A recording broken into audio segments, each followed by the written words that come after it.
this is going to be something a little different for me. It's about 7:30 in the evening, and I am down at Tinto Hill,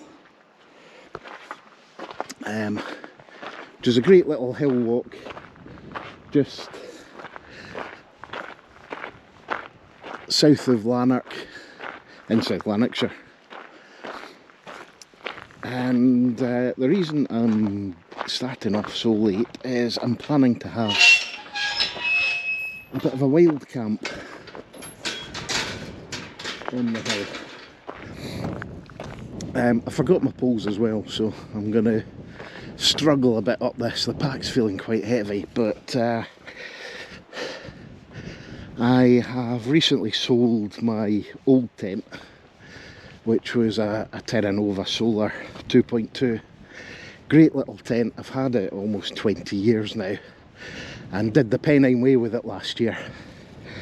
And it's still a great tent. But for the coast to coast, I've invested in a new tent. One that seems to be becoming more and more popular. An American design by Nemo, the Nemo Dagger OSMO 2, which comes in about 1 kilogram lighter than my old tent. So I got the tent just this week. Had it set up in the back garden, but I thought I've got 3 days off. Let's get out on the hill, put it through its paces, see what it's like, and do a bit of a gear test on it. So I'll get on the hill, try and find somewhere relatively flat, and pitch up. But I'll tell you a little bit more about the tent later. I'll see you on the hill. You can just see Carmichael Hill there with the monument on it. Looks like it might be raining a bit further north as well.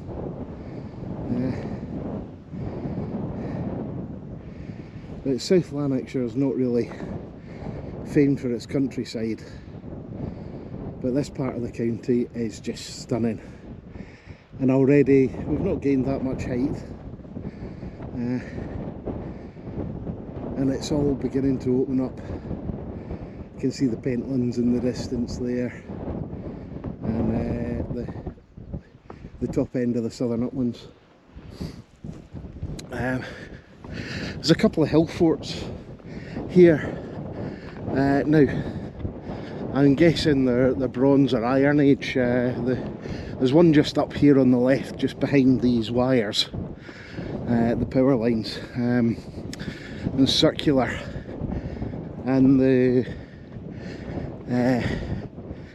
ditches and the ramparts are actually really well preserved. I'll see if you can put up an aerial photograph, you can get a good idea of what it looks like. But I doubt the fort was Roman. They tended to build things in a sort of playing card shape rather than the round shape. Well, what is unusual is how low on the hill it is, but would have expected it maybe to be on top.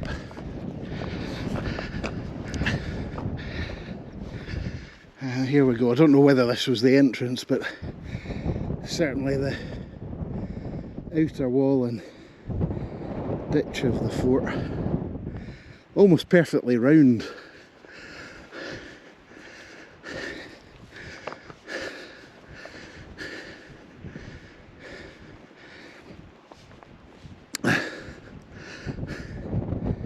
Actually almost like a Roman amphitheatre.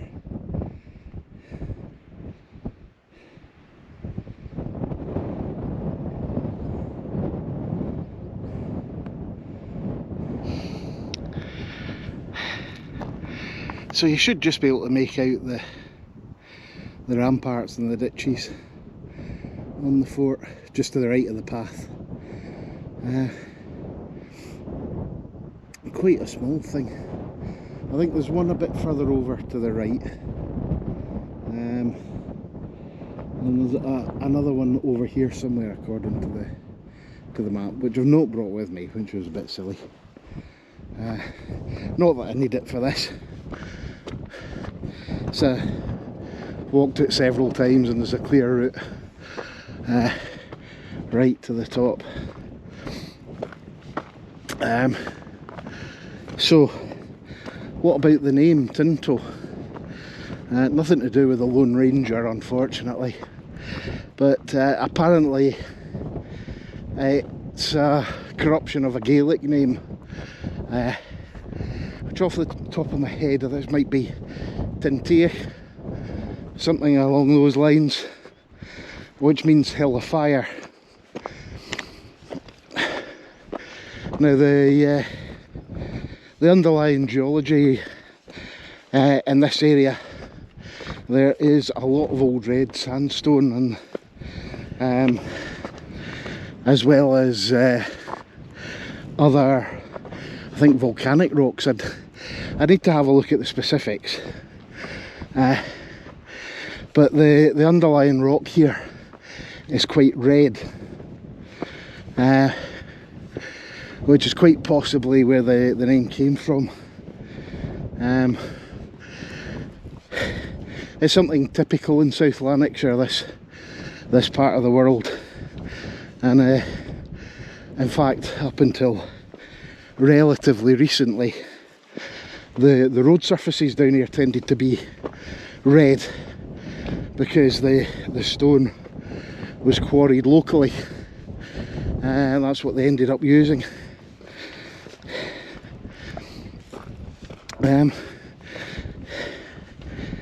There's still a few about that tend to be sort of back quiet roads.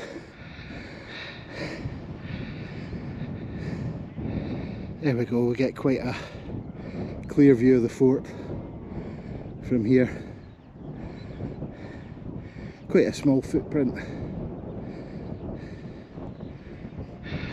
One of the biggest issues I'm going to have on the hill is wind, and this area is probably one of the windiest in the west of Scotland. There's not really anything between here and the coast hill wise, especially Tinto itself. It's sort of stuck out on its own. And just to put it into perspective, from here I can see 1, 2, 3, 4,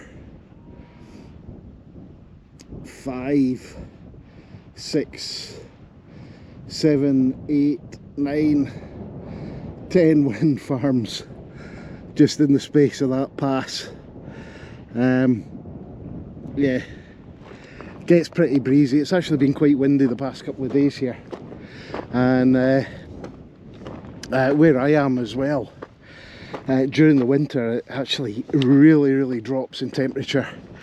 Coldest I've seen it is below -20, when we had that really cold snap. I think, was it maybe 2009, something like that, but it regularly gets down to -15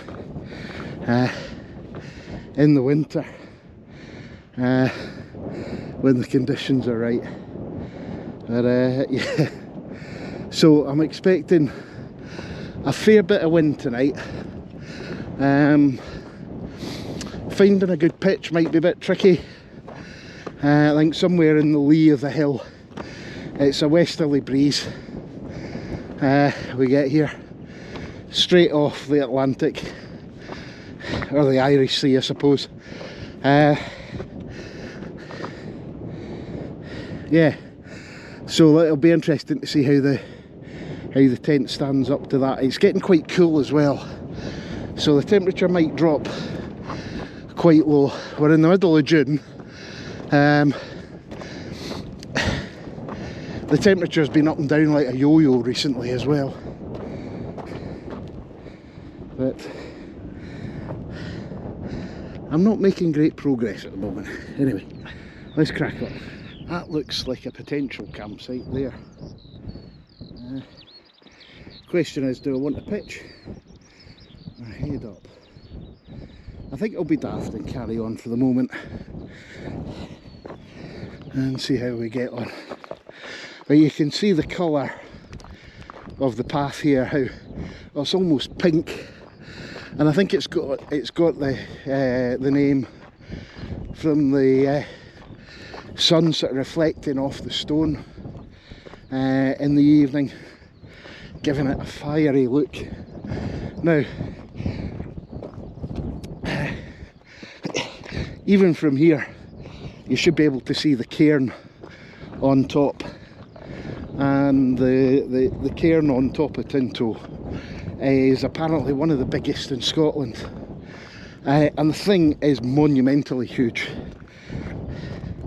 You can see it from miles away, even from north of Glasgow, if you're up at Loch Lomond and in a position where you can actually see south. And the hill is quite easily visible from that kind of distance, and you can see the cairn even from there. And this apparently is a Bronze Age burial cairn. Now, I think it's been added to over the years with people coming up and putting stones down on it, but you'll see once I get to the top how big this thing actually is. And when you see the hill from maybe 5-10 miles away, it just looks like a dimple or a pimple on top.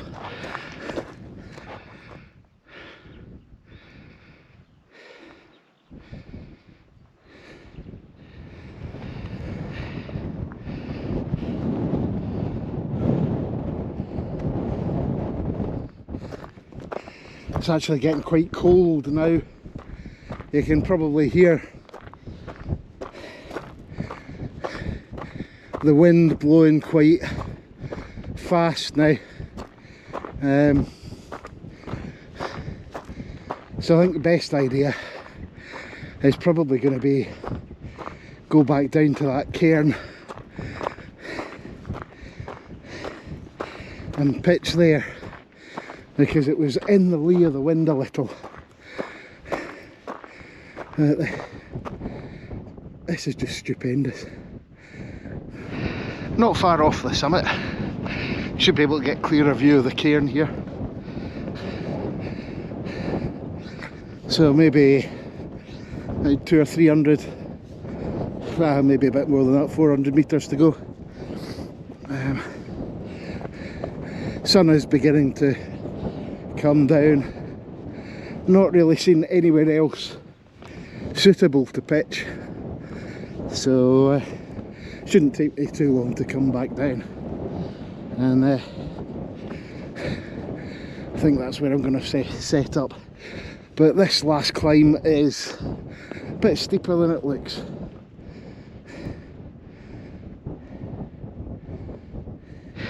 So I've chosen to pitch on the path.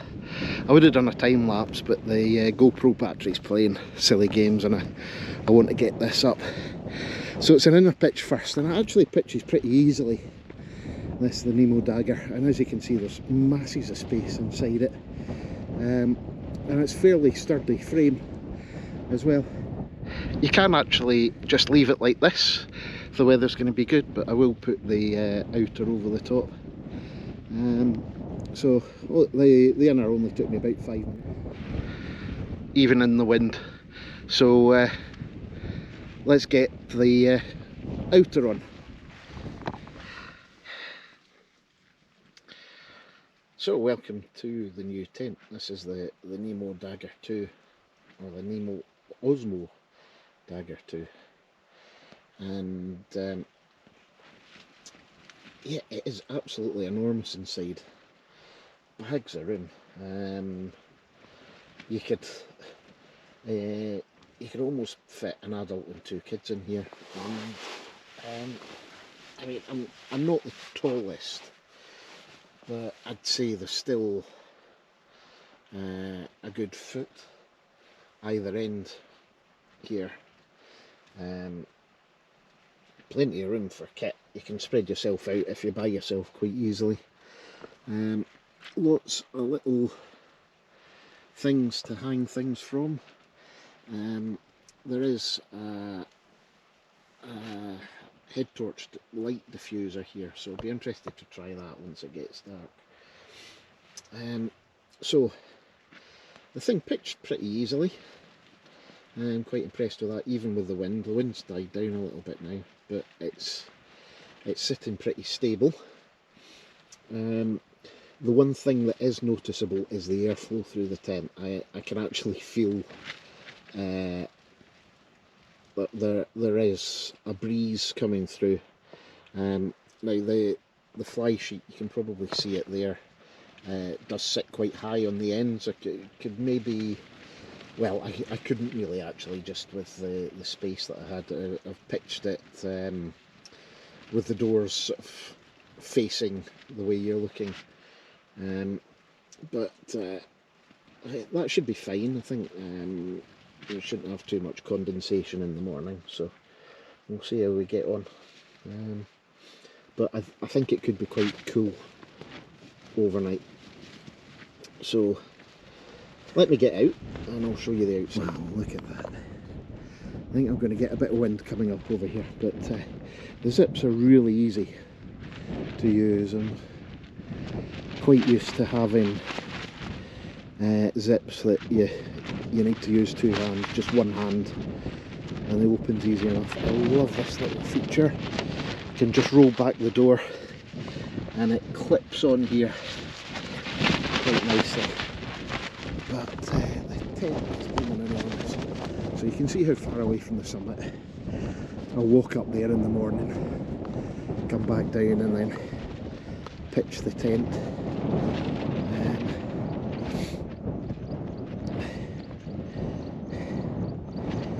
And it's got little tabs all over, so you can actually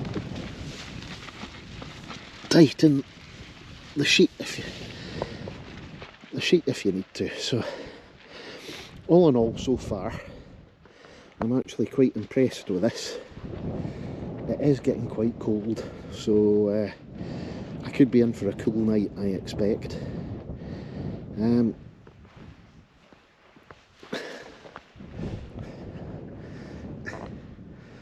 Not a bad place for a campsite.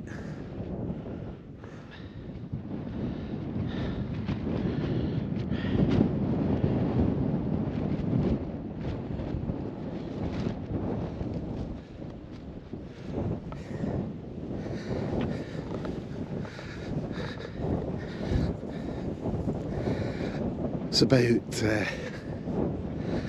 5 o'clock in the morning now. It's been pretty cold overnight. It is actually fleeing just now. There's been a steady wind as well, but I've got to say the tent has held up pretty well. But just put my hood up a bit. Decided to walk up to the top just now, just to try and warm up a bit. It's not been the warmest in the tent. Had to put a few layers on overnight. It's certainly a lot warmer inside than it is out here. So I'd definitely say not one for taking on the mountain with you, although it is really a backpacking tent, in all honesty. Turn around and have a look.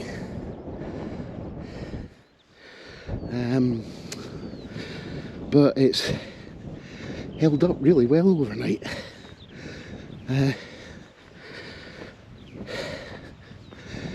Anyway, let's get onto this cairn.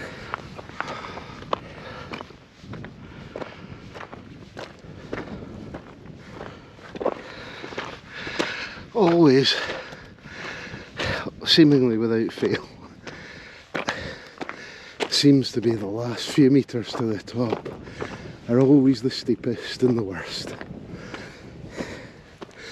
Now you should be able to see the cairn looming out the mist now.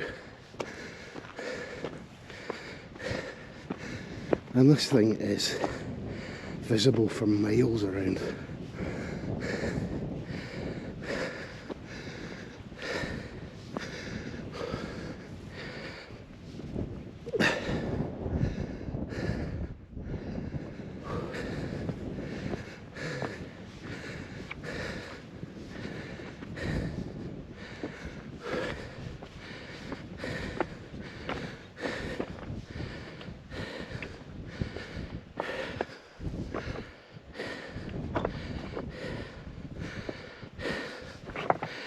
You can see just how red the stone is here.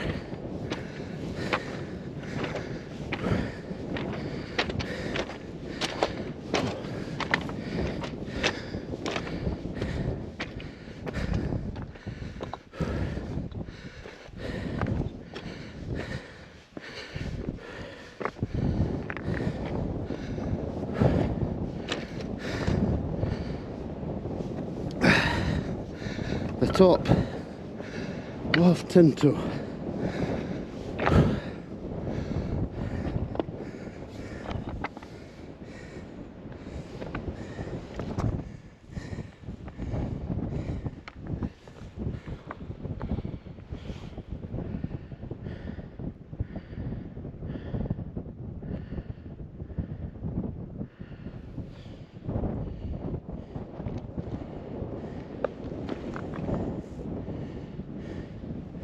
There's a trig point there somewhere. There it is. You probably can't see it because the mist is that thick. There you go. Well, let's get back down, put this tent down, and as Jesus said, get the flock out of here. So thankfully my feet have thawed out. They're like blocks of ice in there. That was my biggest problem overnight, actually. So maybe I'm being a little unfair on the tent, pitching it where I did, because it was bound to catch quite a lot of wind here. But I really wanted to test it out as well.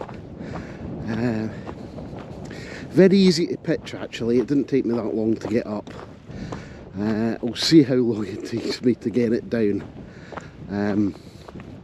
I've split the outer and the inner, so the outer goes in a separate bag.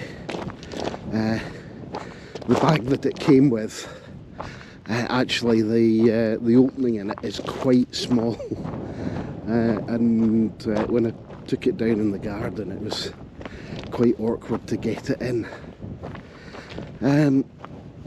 So more of a fact-finding exercise to see what it is like. I think I'm going to need to make sure I do have some warm gear to sleep in it. I doubt I'll be using it on the hill again, certainly at any elevation. I'd estimate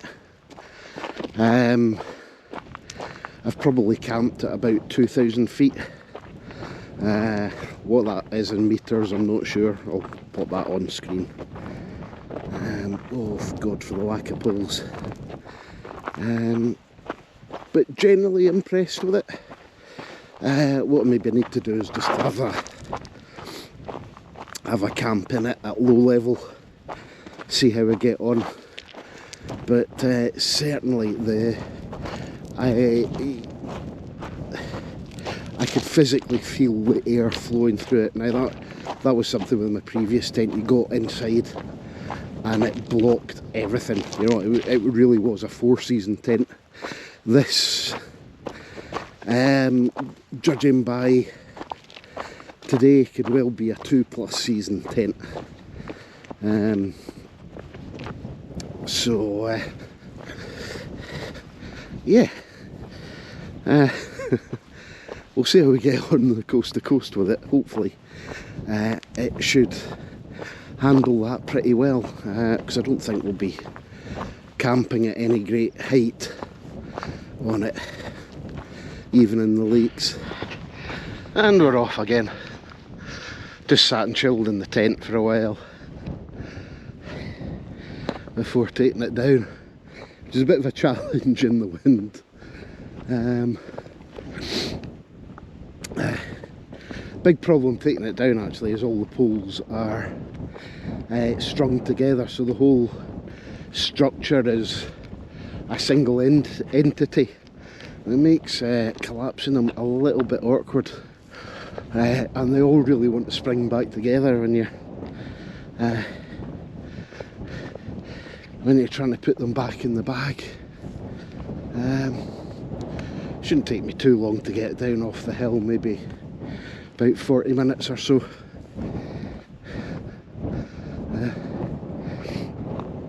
But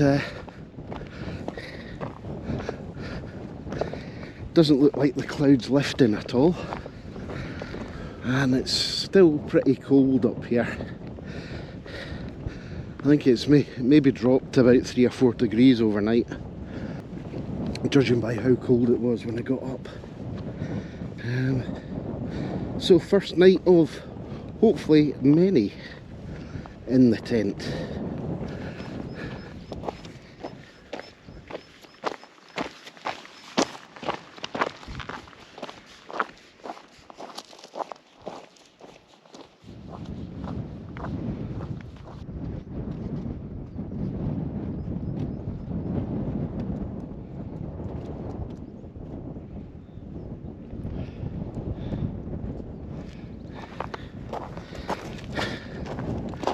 Just shows how fickle the weather is here, and well, this is the end of June and we're nearly in July.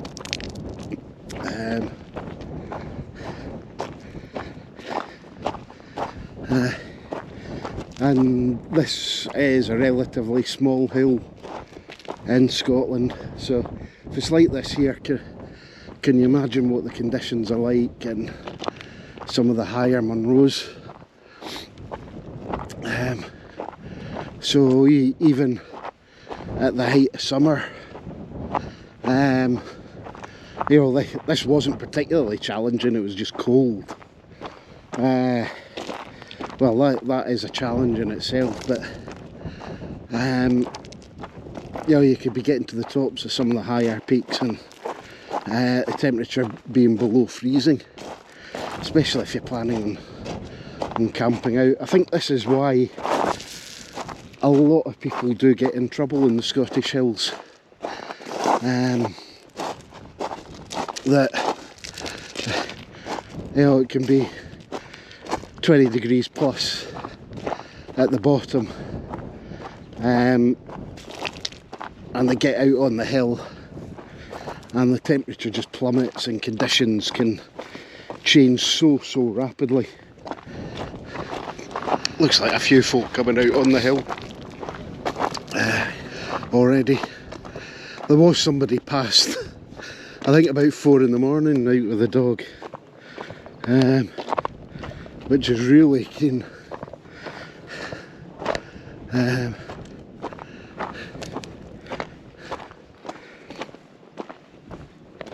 So hopefully the car's still there, that'd be a bonus.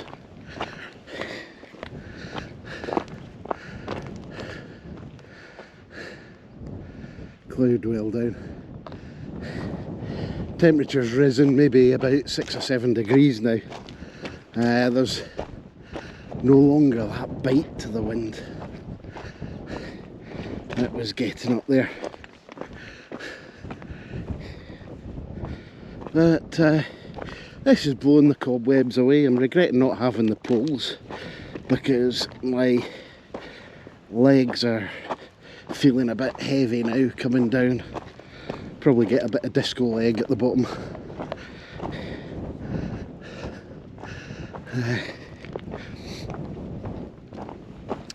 So yeah, pleased with the tent, I've got to say.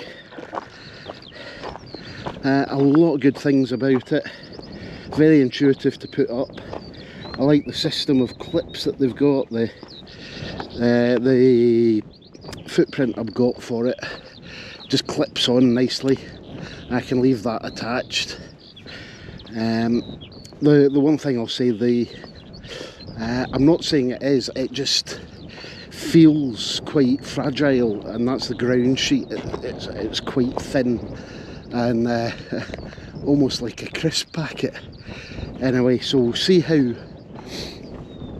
that lasts going on, how robust it is. I think just to avoid any sharp objects inside the tent. But I like the way the fly sheet clips in as well. They're just like little hooks. It's got a very similar method of erection as the solar, with the inner goes up first, and it just clips to the poles, and it's so quick really. Once you get the poles assembled into the little slots, then you just clip it all together, and it's quite a robust structure actually. It was very windy overnight. It lasted really, it coped with it really well actually. The downside is where the European tents, especially like the solar that I had, even we had a Coleman tent initially, and the fly sheets are all very low to the ground. The fly on this, and it's typical of American tents, actually sits quite high, and there's a massive gap all the way around really, which I guess is for airflow. There wasn't a spot of condensation on the tent this morning, and I'm not surprised because of how windy it was. But the light diffuser works really well. I had that, put that in, and actually if you have a head torch at either end, I think when it's dark that's going to be very, very effective.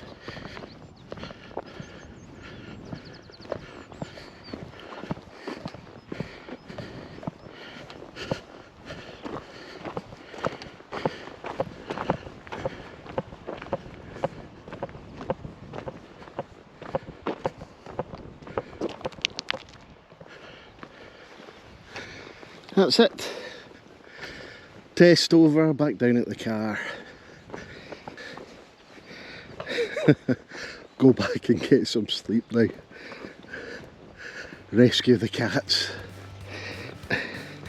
They'll be champing at the bit to get out this morning. So once again, hope you enjoyed this little video. Just a short jaunt up Tinto wild camp overnight. If you'd like to see more of this kind of thing, please leave a comment below or consider subscribing to the channel. Really is appreciated. And all that remains is for me to say thanks for watching, and hopefully see you again soon. Bye for now.